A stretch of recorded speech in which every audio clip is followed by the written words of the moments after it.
रितेश देशमुखचा राजा Shivaji cinema हा खरं शिवाजी महाराजांचा इतिहास दाखवणार आहे की फक्त मोठ्या नावाचा मार्केटिंग गेम आहे। कारण या सिनेमा मागे गेल्या 5 वर्षात जे काही घडले ते ऐकल्यावर तुम्हालाही प्रश्न पडेल। तुमचं मत आधीच कमेंटमध्ये लिहा, कारण हा विषय प्रत्येक मराठी प्रेक्षकांचा आहे।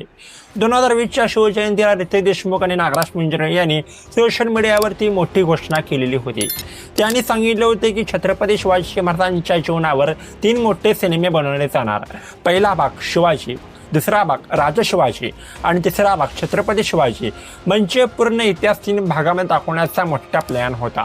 त्यावेळी लोकांची उत्सुकता खूपच वाढलेली होती।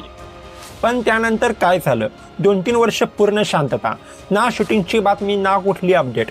इतका मोठा प्रोजेक्ट आणि पूर्ण शांतता, त्यामुळे अनेकांना वाटू लागलं की हा सिनेमा फक्त अनाउन्समेंट पुरताच राहणार की काय।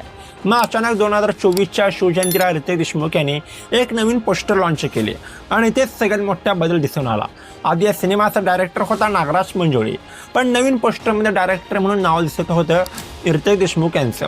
म्हणजे नागराज मंजुळे यांना या सिनेमामध्ये बाहेर टाकलं गेलेलं होतं। पण का? ना नागराज मंजुळे यांनी काही बोलले, ना रितेश देशमुखनं काही स्पष्ट केले। एवढ्या मोठ्या ऐतिहासिक सिनेमामधनं महाराष्ट्रातील मोठा डायरेक्टर अचानक का बाहेर पडतो?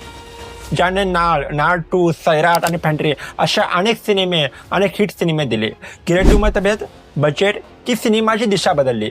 काय गावातल्या साधा डायरेक्टरची स्टोरी शहरातल्या रितेशला खटकली? आणखी गोष्ट लोकांना खटकते, 3 भागांची घोषणा झालेली होती, पण आता थेट दुसरा भाग म्हणजेच की राजा शिवाजी बनवला जात आहे।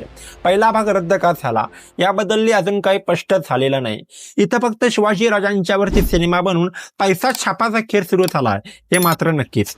मोठे सेट, मोठे बजेट, मोठी स्टारकास्ट असली की इतिहासाची तडजोड झाली तर लोक माफ करणार नाहीत। म्हणूनच राजा शिवाजी या सिनेमाकडे लोक उत्सुकतेने बघत आहेत, पण त्याचवेळी संशयाने देखील बघत आहेत। 5 वर्ष लागले, डायरेक्टर बदलला, 3 भागांची घोषणा होती, पण थेट दुसरा भाग सुरू झाला। त्यामुळे अनेकांना प्रश्न पडणं हे स्वाभाविकच आहे। आता बघायचं इतकंच आहे की राजा शिवाजी खरंच आपल्या मराठी सिनेमाचा सर्वात मोठा ऐतिहासिक सिनेमा ठरणार की पुन्हा फ्लॉप ठरणार?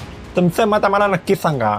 आणि तत्पूर्वी मंडळी, सिनेमा आवडतो ना, मग स्कोर नको तो सगून घ्या आणि थेट सिनेमा रसिक यूट्यूब चॅनलला सबस्क्राईब करा, कारण की फक्त सिनेमा नाही तर सिनेमाच्या परंपरेचा आणि कलाकाराच्या माहितीचा जिवंत अनुभव आहेत।